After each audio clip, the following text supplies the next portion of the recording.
poursuivons cette discussion de marché avec les enseignements et les conclusions qu'on peut tirer de l'analyse de la situation en matière d'allocation et de stratégie d'investissement pour une clientèle de banque privée.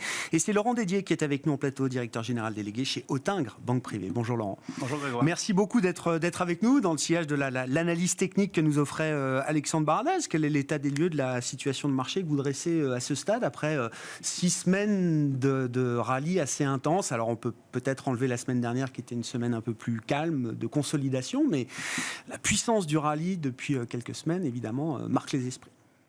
Clairement, mais je crois que l'analyse fondamentale et l'allocation vont globalement être assez faciles à réconcilier avec l'analyse technique cette fois-ci. Il y avait 3 vents contraires l'année dernière, c'était le risque d'inflation aux États-Unis. On voit qu'on est en phase de désinflation et on a une interrogation aujourd'hui. Il y avait le risque sanitaire chinois, celui-ci a disparu et on voit bien que le reopening est devant nous et il devrait quand même nous accompagner sur un redressement de la croissance chinoise assez forte. Les économistes maintenant sont tous entre 5 et 5,5, donc la réaccélération du consensus est très bonne. Et puis il y avait le risque énergétique européen, est-ce qu'on allait avoir entre guillemets une panne de gaz ou non, et globalement ce risque est derrière nous. Donc on a encore 2 vents porteurs, l'Europe va plutôt mieux, la Chine réaccélère, c'est une bonne nouvelle. Mais il y a quand même une vraie interrogation aujourd'hui sur le marché américain, qui est quand même le marché principal, qui est le driver. J'ai du mal à imaginer le marché américain un peu retracé et les marchés européens ou internationaux ne pas bouger. Et aujourd'hui, on voit bien que les marchés actions, dans le contexte actuel, commencent à devenir un petit peu discutables. Ils sont bien valorisés, ils ne sont pas chers, mais ils sont à un bon niveau de valorisation, 19 fois sur le S&P, plus de 13 fois sur l'Eurostoxx 50. Donc on a des valorisations fortes. Et surtout dans un contexte où quand on regarde les chiffres microéconomiques des entreprises, là je vais parler du marché américain, 4e trimestre, on est à peu près aux 2 tiers, vous avez 5,4% de croissance des revenus, donc c'est plutôt pas trop mal, mais ça décélère. À l'inverse, quand on commence à mesurer la profitabilité, on regarde les résultats nets, on est en décroissance de 2,7%. Ce qui veut dire qu'on a une croissance qui est embarquée par un effet inflationniste, les volumes décélèrent, ça se traduit par un pincement sur les marges. Et j'ai envie de dire, si on se projette sur 2023, le contexte peut devenir pas inquiétant, mais en tout cas, peut-être faudrait être plus prudent. Ça veut dire qu'on arrive à un moment un peu charnière, un peu clé, quand on regarde la valorisation de ces marchés actions, on regarde des perspectives bénéficiaires notamment, qu'on ait écarté des risques extrêmes, effectivement, tout le monde s'en réjouit et ça justifiait effectivement ce re-rating, cette revalorisation des actifs risqués.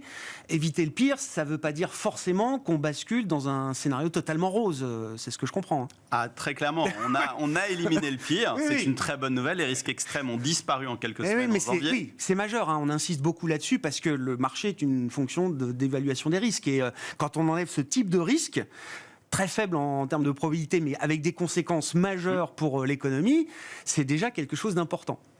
Oui. Maintenant, ça n'enlève pas qu'il y a encore effectivement des risques devant nous. Il y a des risques devant nous, puis il y a des signaux, et c'est vrai qu'il faut peut-être aussi écouter les signaux des banquiers centraux et des marchés obligataires. Les marchés d'actions ont plutôt été très résilients ces dernières semaines. On a vu des petites corrections, surtout sur les marchés américains. Le 10 ans est revenu vers 3,73, 3,75. Donc il y a eu un petit ajustement.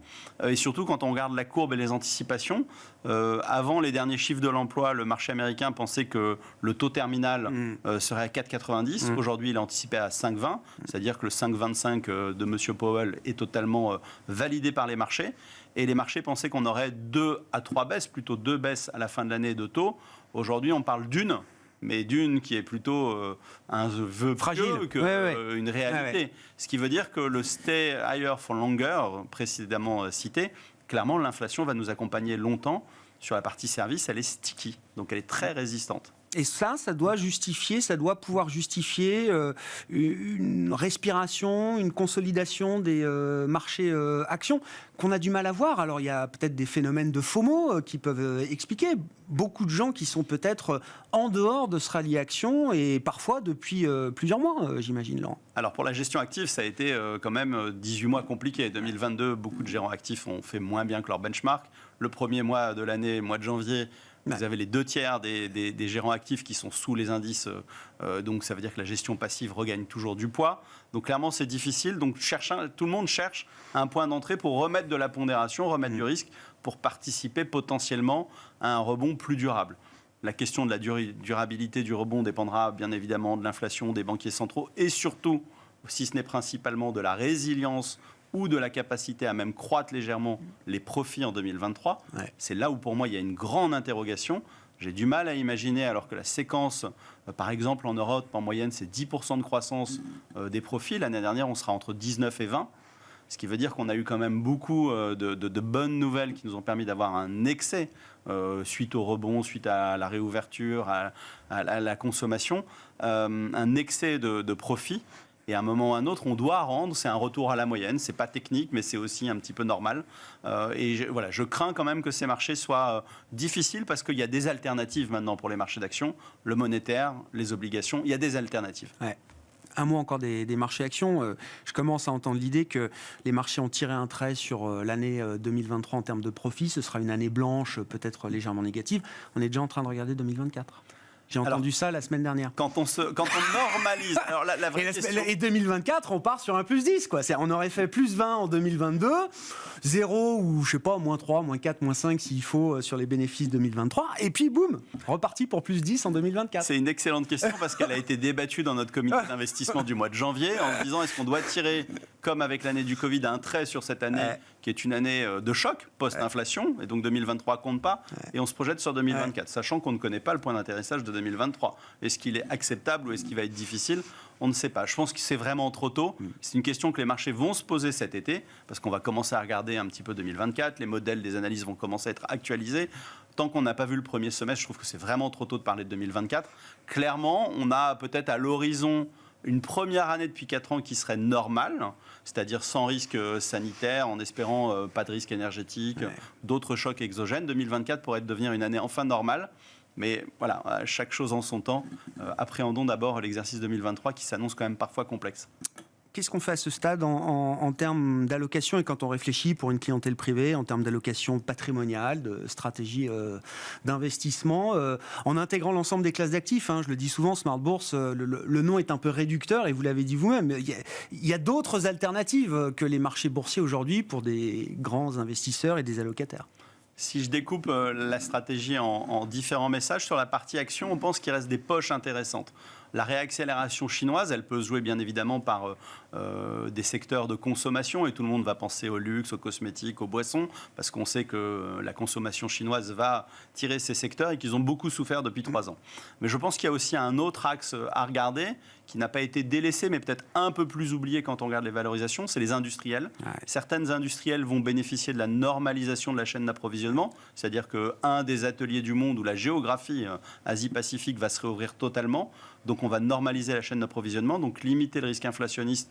Et donc ces sociétés type Schneider, pour citer une grande société qui va bientôt publier, on sent qu'il y a peut-être des options gratuites en 2023 pour améliorer les chiffres.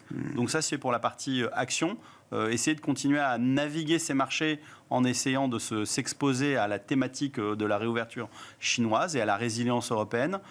Et clairement, aujourd'hui, on est très à l'aise sur 2 sujets dans les marchés obligataires. L'investment grade, qui est vraiment aujourd'hui, sur des papiers 3 ans, on arrive à trouver du 4% plus, 4,2, 4,3, qui présente quand même pas beaucoup de risques et une rémunération quand même sympathique pour faire plus que le gros dos, pour gagner un petit peu d'argent. Et puis, si on est tous d'accord autour de la table pour dire que le scénario extrême de la récession européenne est derrière nous, parce que le choc énergétique n'aura pas lieu en 2023, ça ne veut pas dire qu'on ne le décale pas, mais en tout cas, il n'aura pas lieu en 2023, les marchés dits high yield, donc les obligations un petit peu de moins bonne qualité, voire de qualité parfois pourrie, mais je reste dans la qualité du high yield. Spéculative, oui. Peut-être sur la partie la plus défensive deviennent intéressants parce qu'il y a quand même un rendement attractif qu'on peut voir au-dessus de 7%. Et on trouve que ce n'est pas inopportun dans ce courant de premier trimestre de remettre un peu de pondération sur l'investment grade d'abord et dans une deuxième option, s'il y avait un petit retracement des marchés techniques et fondamental, d'aller remettre un peu de high yield. Là aussi, sur les marchés de crédit, les choses sont allées vite. Les spreads, les primes de risque se sont, là aussi, recomprimés très vite par rapport à ce qu'on observait au début de l'automne dernier, entre septembre et octobre. On est parfaitement d'accord. La seule bonne nouvelle que vous avez, c'est que vous avez un portage, donc une capacité à encaisser les chocs, soit par un scénario taux, soit par un scénario économique qui ferait bouger les spreads dans le mauvais sens, qui est suffisamment solide aujourd'hui en termes de portage pour vous permettre d'encaisser les petites mauvaises nouvelles si vous êtes capable d'accompagner cet investissement dans la durée, c'est-à-dire au moins 18 mois. C'est sûr que c'est pour 3 mois.